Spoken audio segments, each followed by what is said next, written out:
Je pense que certaines personnes, que ce soit au niveau, comme je le disais, des politiciens en costume et les politiciens en robe, lorsque j'entends, je veux dire, les discours, ce sont les discours pour moi qui sont incendiaires et qui sont simplement des discours haineux.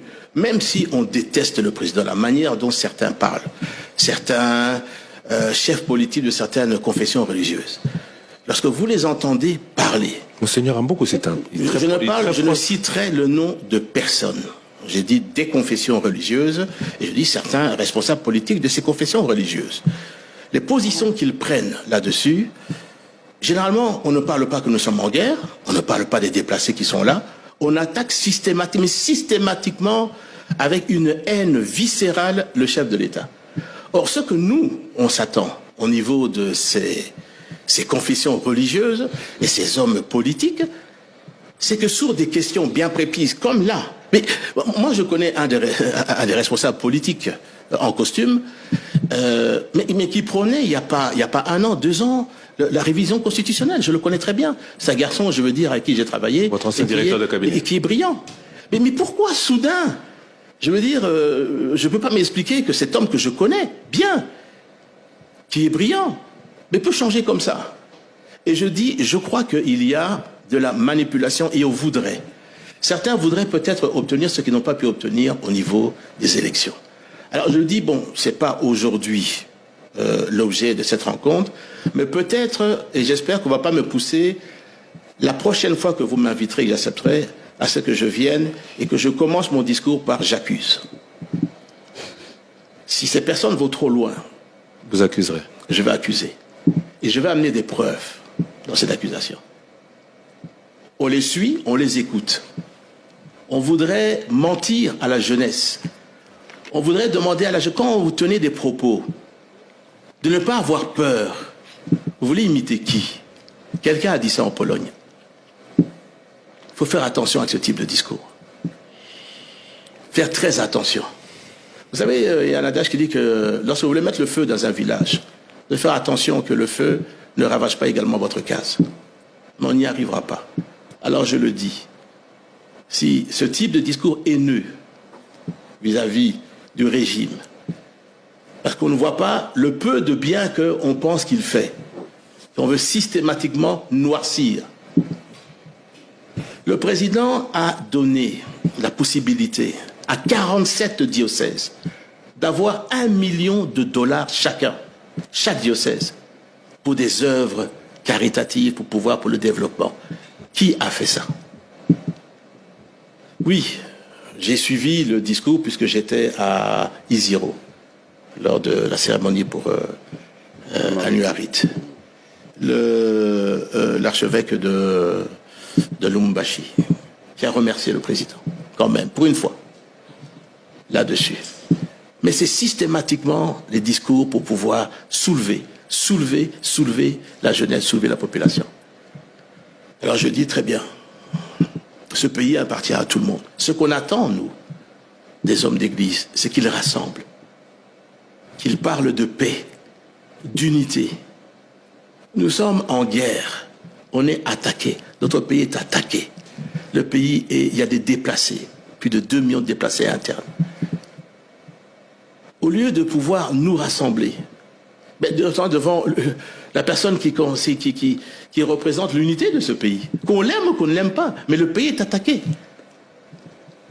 Non, on verse encore des discours incendiaires à l'intérieur de ce pays. Pourquoi? Quel est l'objectif? Je la connais. Et je vous dis que la prochaine fois, je viendrai, la première chose que je vous dirai, j'accuse. Et je vous dirai pourquoi et comment. Merci beaucoup, M. Jean-Pierre Bemba. Merci Sandra Nyangui. Merci RTNC. Merci Willy Kalenga et de Géopolis. Merci à vous, Monsieur le Président du MLC, vice-président de la République. J'ai une toute dernière question. Oui. On parle de la révision de constitution, au changement de constitution. Et si, au bout, la crainte des autres s'avérait vraie et que, chemin faisant, la conclusion serait que Félix Tshisekedi pourrait effectuer un 3e mandat. vous diriez oui ou vous diriez non? Mais vous savez, avant que je vous dise ce que je vous ai dit ici, moi je parle avec le président. Et nous parlons de toutes ces questions. Le président a été très clair à Eziro, a été très clair à Lubumbashi, là-dessus. Et le fond de sa pensée, ce que vous avez entendu, c'est vraiment ce qu'il pense. C'est pas quelqu'un qui veut s'accrocher au pouvoir. Tel que certains voudraient manipuler la population là-dessus. Ce n'est pas quelqu'un qui veut s'accrocher au pouvoir. Donc, faisons confiance. Cette commission, il y aura tout le monde. L'opposition va jouer son rôle. Le pouvoir va jouer son rôle. Mais, je vous dis, il est interdit d'interdire. Ceux qui pensent qu'ils peuvent interdire, il est interdit d'interdire. On ne va pas interdire cette commission de fonctionner. On va aller de l'avant. Et je vous dis, je n'ai pas le monopole du savoir. Moi, je vous ai simplement dit, voilà ce que je pense que oui, on pourrait discuter dans cette révision constitutionnelle. Certainement que d'autres constitutionnalistes, d'autres partis politiques viendront. Mais est-ce qu'on peut se mettre autour d'une table et on peut réfléchir, nous les Congolais, sans pouvoir nous tirailler? La France a changé sa constitution, je crois que c'était en 2008. Des amendements révisés. C'est la cinquième révisée, c'est 58. Révisée là-dessus. Je ne parle pas de la Belgique, le Caire, d'autres pays d'Afrique ici, également ont révisé leur constitution. Dont beaucoup en Afrique ont permis au président de... Ça, c'était autre chose. Je dis simplement, c'est que on peut se mettre autour d'une table. Et je vous dis, le président est quelqu'un de raisonnable. Il n'est pas insensé. Mais si, c'était là ma question, un troisième mandat s'ouvrait à lui, vous le suivrez. Mais je me demande, et je vous demande, moi j'ai entendu ce que le président a dit, encore à Iziro. Il dit, je ne suis pas dans la perspective de ceux qui sont en train de vouloir enflammer le pays. Je n'ai pas demandé un troisième mandat. Il a dit. Il a dit, pas simplement en privé, il a dit en public. Il a dit, mettons en place une commission qui va discuter de ces questions-là. De quoi a-t-on peur?